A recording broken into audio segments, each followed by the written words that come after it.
Oke, selamat malam semuanya. Ya, ini F-Talk edisi 12 Februari 2023. Seperti biasa, malam ini kita akan update market, IHSG, dan saham-saham yang sudah masuk di kolom komentar, ide-ide dari Bapak Ibu semua. Ada beberapa yang akan kita bahas sesuai dengan permintaan. Baik, kita langsung masuk ke pembahasan indeks terlebih dahulu.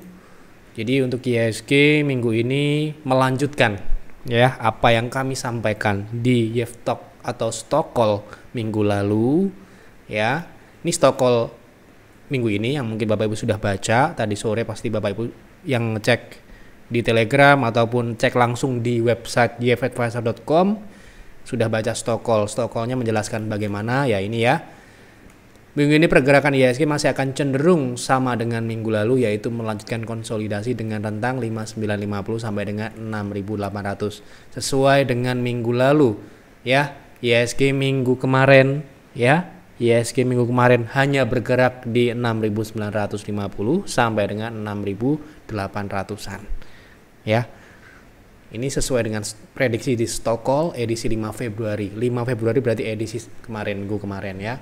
Ini ya, minggu ini IHSG masih akan bergerak konsolidasi di rentang 6950 6820 ya. Dan tepat ya, minggu ini hanya bergerak di sini aja ya, minggu kemarin sorry. Nah, bagaimana minggu ini ya, masih melanjutkan konsolidasi. Jadi dalam fase konsolidasi seperti ini kita harus berhati-hati, justru karena marketnya Anda beli, marketnya turun, tiba-tiba besoknya Anda jual, tiba-tiba naik lagi besok. Nah, seperti itu. Akan banyak muncul false signal. Justru akan lebih relatif menantang dibandingkan dengan ketika market bearish atau downtrend. Ya. Kalau downtrend kita akan lebih enak untuk swing ya, akan lebih enak. Yang penting kita nggak nangkep pisau jatuh, kita ikuti swingnya ya. Tapi kalau konsolidasi ya, yang pertama range pergerakannya relatif tipis, menipis. Ini secara general ya, sekali lagi kita nggak trading indeks, tapi secara general indeks mewakili ya. Kemudian volume transaksi biasanya akan mengikuti menurun. Kenapa? Ya nggak suka, banyak orang nggak suka. Orang-orang yang ngerti nggak akan suka dengan market yang konsolidasi, market yang flat, yang mix ya. Mereka lebih suka yang jelas arahnya kemana ya. Nah, sekarang ini indeks ya akan cenderung dalam beberapa perdagangan ke depan atau beberapa minggu ke depan akan cenderung slow, flat, dan ya konsolidasi gitu ya. Jadi seperti itu untuk indeks. Ini melanjutkan prediksi kami di stock call sebelumnya atau di F-Talk sebelumnya minggu kemarin ya. Seperti itu. Kita langsung ke pembahasan saham saja. Langsung kita masuk ke pembahasan pertama dari siapa nggak tahunya. Tolong bahas technical INDF untuk swing trade, sudah punya di 6625. Baik, kita lihat Indofood sudah punya di 6625. Nah, 6625 berarti sudah profit ya. Oke. Kita lihat Indofood INDF ya. Sekarang ini pergerakannya itu konsolidasi ya, dan Anda beli di 6625 di area support konsolidasi, sehingga yang ditanyakan adalah TP atau bagaimana, itu analisa teknikal aja ya. Sehingga dengan skenario konsolidasi ya berarti TP-nya di middle area di 68, itu TP1, TP kedua di 6950 sampai dengan 7000-an ya, 7000 tipis, 7000 kecil ya gitu. Jadi karena masih konsolidasi, baru kalau misalkan bisa breakout kita bisa naikkan targetnya. Namun ini kan belum terjadi, dan Anda lihat ya transaksinya menurun ya karena dia konsolidasi seperti itu. Oke, jadi ini memang cuma 1% 2%-an ya. Jadi ya buat kami ya di PTR nggak menarik buat trading. Pak, mohon bahas Akra, Okas, BBKP. Terima kasih ya.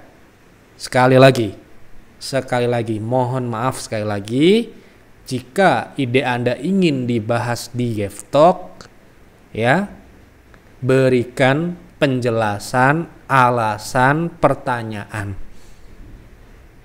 ya. Kalau cuma kode saham, mohon maaf sekali lagi, mohon maaf, bukan kita nggak mau membahas, kita nggak mau dituduh untuk membahas, tiba-tiba bahas akrab fundamental padahal nggak ditanya. Nah, ada apa nih gitu kan. Jadi sejak ya, kita nggak mau sejak dulu, nggak mau ya, ada kepentingan kalau kita bahas ya sesuai dengan permintaan di Yeftalk ini. Kalau ada yang nanya kita bahas, kalau nggak ada yang nanya ya nggak akan kita bahas, gitu loh ya. Makanya satu saham cukup dan berikan alasannya, nanti kita pasti akan jawab. Nggak ada ya Yeftalk nggak jawab pertanyaan ya, gitu. Pertanyaan pasti akan dijawab kalau pertanyaannya jelas. Kalau pertanyaan nggak jelas ya kita mau jawab bagaimana, gitu loh ya. Tolong dibahas teknikal GPRA untuk swing bisa TP di berapa. Oke, GPRA saat ini dia cenderung uptrend ya. Nih jelas ini uptrend. Berarti TP terdekat adalah resist 112 dan TP berikutnya di 124. Ini ada 0,2. Dan untuk jangka pendek menengah ini bisa loh ke 170 ya. Secara teknikal karena ini uptrend berjalan. Uptrend berjalan selama tidak turun ke bawah. Ini ya proteksinya ya. Di 95 ke bawah. Ya. Seperti itu. Oke, lanjut. Pak Yef, tolong bahas fundamental Cimori untuk investasi jangka 6 bulan 1 tahun. Terima kasih. Oke, Cimori. Wow. Cimori sudah naik ya. Sekarang ini kita berarti kalau untuk invest kita gunakan monthly ya. Oke, ini uptrendnya. Sekarang ini kita lihat tren naik jangka panjangnya sudah mulai kembali berlanjut setelah kemarin sempat koreksi jatuh di 4 ribuan ya di bulan Januari kemarin. Nah, ini biar kelihatan lebih enak di weekly ya, karena ini saham baru, relatif baru IPO 2021 akhir. Jadi umurnya mungkin baru 1 tahunan di bursa kita. Jadi kalau kita lihat Cimori fundamentalnya jelas ya. Jelas bagus, jelas layak invest ya, jelas. Itu sudah terbukti setelah IPO. Ya, ingat ya. Setelah IPO itu adalah pembuktian. Prospektus yang bagus ya itu bukan jaminan, tapi kalau setelah IPO dia bisa tumbuh, artinya apa? IPO-nya itu adalah sebuah tangga untuk pertumbuhan, bukan untuk jualan, gitu ya. Itu yang harus digarisbawahi. Jadi kan banyak tuh IPO habis itu sahamnya nyungsep ke bawah atau kinerjanya jadi jeblok. Nah, ini yang penting sebagai investor, kita jangan menelan mentah-mentah yang namanya prospektus atau namanya presentasi orang mau IPO ya. Jelas mereka akan mendapatkan dana dari IPO. Namun dananya ini untuk apa? Ya. Nah, ini salah satu IPO yang menurut saya IPO terbaik tahun 2021 ya. 2022 dia 2022 dia sudah running, sudah istilahnya sudah berjalan gitu ya. Dan kalau kita lihat dari kinerjanya, pertumbuhannya ini terus berlanjut. Kenapa kita pilih ini di Stockpick edisi 31? Makanya peer dan peers ya jelas melakukan akumulasi besar di saham ini. Ya. Kita lakukan akumulasi bulan Agustus saat anniversary peer ke-4 tahun dan peers ke-3 tahun. Ini adalah saham pertama yang kita rekomendasikan setelah peer anniversary ya. Jadi ini lihat ya, pertumbuhannya lihat ya, hyper growth di atas 100% ya. Marginnya tidak hanya tebal tapi berlipat-lipat ya, dari 9% menjadi 19% di tahun setelah IPO ya. Ini yang penting ya. Jangan sampai setelah IPO jeblok. Ya, itu. Nah, ini kemudian ini meningkat di di semester 1 2022 kemarin ya. Pertumbuhannya masih cukup signifikan ya. Dan ini mungkin belum keluar ya, saya juga belum cek ya. Udah keluar belum, tapi yang jelas TradingView belum update ya. Ini baru kuartal 3 ya, kuartal 3 dengan apa namanya? Proyeksi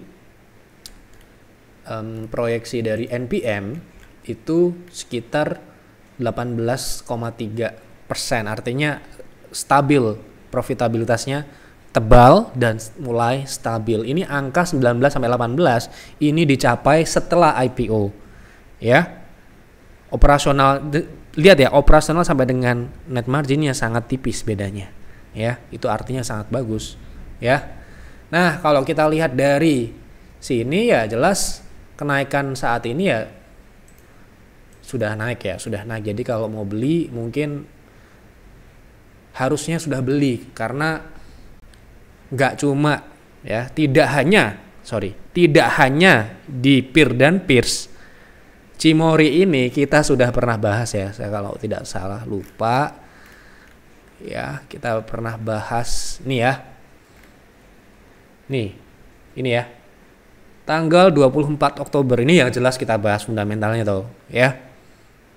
Judulnya aja CMRY layak simpan menghadapi resesi. Wah, ya, ketika orang lain banyak membuat fear, menebar apa namanya? Ketakutan supaya orang narik dana dari market, kita justru memberikan solusi invest di sini. Ya. Gitu. Nah, ini ya. Kemudian ini yang pembahasan 2 November ya, 2022. Cimory manggung sampai tahun depan. Ya. Jadi tahun ini ya sebenarnya adalah lanjutan dia, dan best price-nya di bulan Desember sampai Januari kemarin kalau mau beli. Makanya kita akumulasi terakhir di bulan Desember. Ya, waktu itu kita sudah mencapai 9. Sebenarnya kita bisa akumulasi sampai dengan 20. Ya, 20 PV itu besar sekali.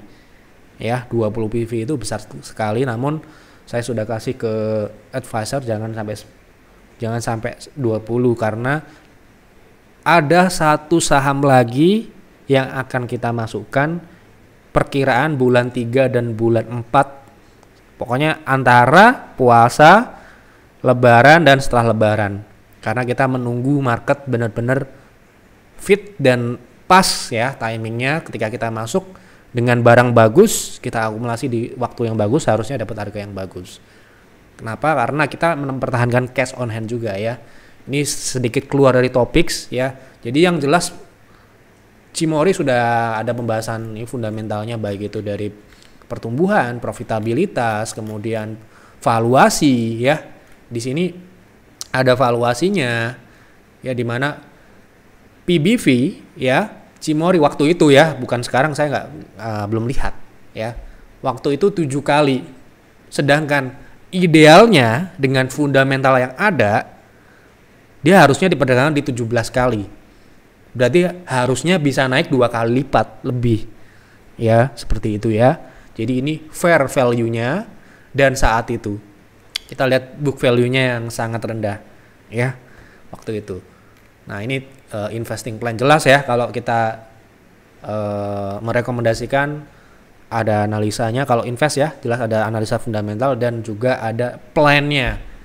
Di rentang berapa aja kita boleh beli, di rentang berapa aja kita boleh jualan. Nah, sekarang ini Cimory mohon maaf, kalau mau beli sekarang ini adalah target jual kita yang pertama yang jangka pendek di 49 sampai dengan 5.000. Makanya Anda lihat ya, Cimory seminggu kemarin cuma mentok naik di 5250 ya. Karena kemungkinan besar member-member kami juga melakukan distribusi walaupun itu minor ya. Gitu. Nah, bisa nggak kira-kira dia turun dulu? Kemungkinan ya secara teknikal turunnya hanya di 47 sampai 46. 4.700 sampai dengan 4.600 seperti itu ya. Sekali lagi ya, ini kita nggak mau dikira pom-pom atau apa-apa. Kita bilang kita sudah beli di bawah 4243 ya, 4.200, 4.300. Kalau Anda merasa di pom-pom jangan beli, jangan dibeli ya.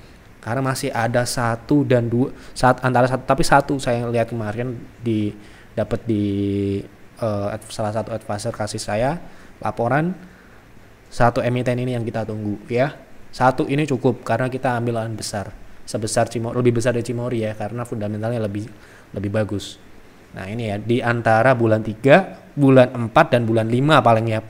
Kan biasanya market siklus turunnya bulan 5 ya. Kita harapkan di bulan 5 paling lama kita bisa mulai, atau bulan 4 akhir ya.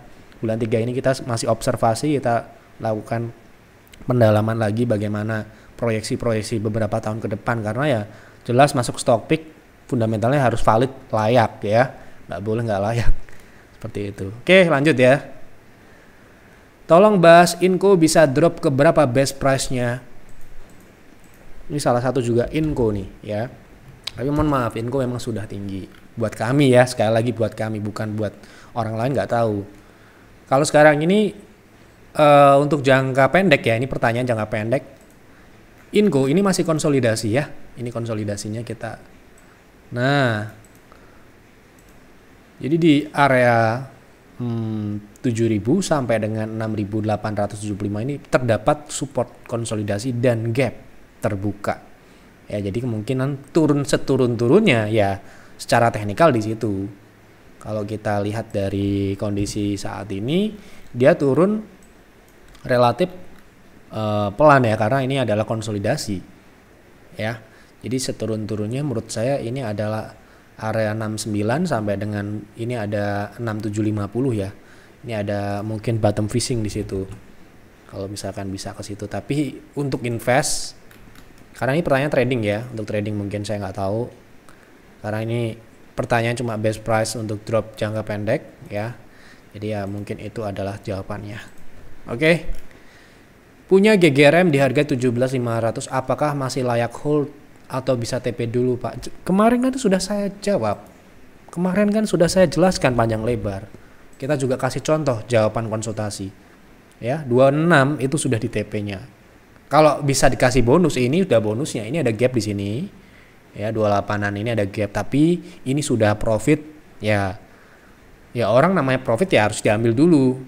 Kalau trading ya, sekali lagi kalau trading ya, kalau invest ya beda cerita lagi, silahkan mau hold jangka panjang. Kalau kita trading jelas ini swingnya sudah tinggi, ini sudah berapa persen dari 17.000 ya, itu yang juga harus kita kan. Kalau trading itu kan kita punya target 1 jangka pendek, target 2 jangka yang agak menengah gitu kan. Jadi jangan sampai kita sahamnya naik kita bingung, kita tunggu lebih naik lagi, lebih tinggi, ternyata dibanting ke bawah. Nah, profitnya bisa aja jadi berubah menjadi tidak profit gitu loh.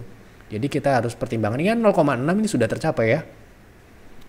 Ini sudah bonusnya udah banyak ya, gitu. Dari 17.000 ya. Berarti kan udah banyak toh, disyukuri dong ya. Udah 50% kok profit. Ya toh? Nah, itu loh. Udah 50%, hebat Anda. Ya, hebat dong. Dapat 50% dalam waktu ini. Hebat ya.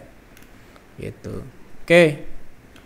Tolong analisa DSNG, apa analisanya ya?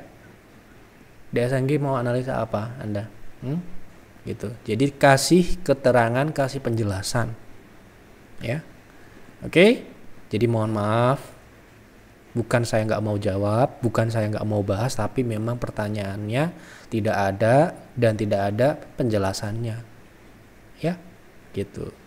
Nggak ada suaranya ya, mungkin HP Anda atau laptopnya yang mungkin perlu ditingkatkan lagi ya, supaya bisa mendengar YouTube. Oke, gitu ya. Terima kasih untuk Bapak Ibu yang sudah berkontribusi memberikan ide saham yang menarik untuk dibahas di DevTalk malam ini. Jangan lupa untuk isi kembali saham apa dan kenapa saham tersebut Anda pilih untuk dibahas di DevTalk selanjutnya. Sekali lagi, apa yang saya sampaikan di DevTalk ini adalah analisa, asumsi saya sendiri pribadi, bisa benar dan bisa salah. Jadi silahkan diolah lagi, diproses lagi, buat trading plan kalau Anda trading, buat investing plan kalau Anda invest, dan jalankan itu. Ya, itu saja. Selamat malam dan selamat beristirahat.